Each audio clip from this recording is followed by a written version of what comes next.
இன்னைக்கு திங்கட்கிழமை பிரம்மராயர் கோவிலுக்கு போயிருந்தேன். அங்கே நிறையா பேர் தங்களுடைய குறைகளை சீட்டில் எழுதி குதிரைக்காலில் கட்டிட்டு பிரம்மராயருக்கு அர்ச்சனை பண்ணுறதை பார்த்தேன். அதில் ஒரு சிலர் என்கிட்ட பேசுனாங்க.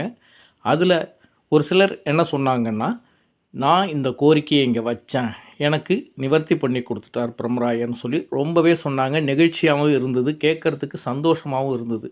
எப்பொழுதுமே எங்கு நமக்கு குறைகள் நிவர்த்தி செய்யப்படுதோ அந்த இடம்தான் சரியான இடம். அதுதான் பிரம்மராயர் கோவில்.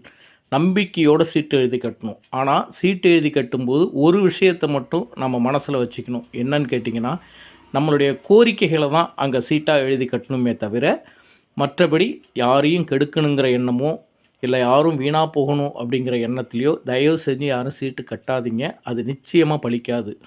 உண்மையாக கரெக்டாக உங்களுடைய கோரிக்கை இருந்ததுன்னா கண்டிப்பாக பிரம்மராயர் உங்களுக்கு மிக சக்தி வாய்ந்தவர். உங்களுடைய கோரிக்கைக்கு கூடிய விரைவிலேயே செவிசாய்ப்பார். உங்களுக்கு அந்த காரியமும் சித்தி அடையும்.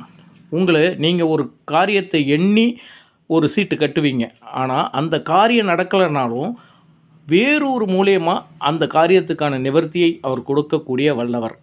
இங்கே இருக்கிற வீரனார் இவர் தான் அவருடைய பாதுகாவலர். இங்கே இருக்கிற குதிரை வீரனாரின் குதிரை.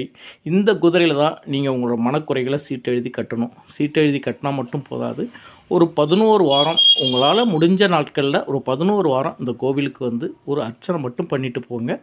தொடர்ந்து வரலனாலும் ஒரு வாரம் விட்டு ஒரு வாரம் கூட வரலாம். ஏன்னா இது மிக சக்தி வாய்ந்த கோவில். சிதம்பரத்தில் இருக்கிறவங்களுக்கு இந்த பிரம்மராயரை பற்றி ரொம்பவே நல்லாவே தெரியும். இவருடைய சக்தியும் தெரியும். ஏன்னா இவர் 8 திக்கில் இருக்கிற சாஸ்தாக்களில் முதன்மை சாஸ்தா, அதுவும் அரூப சாஸ்தா.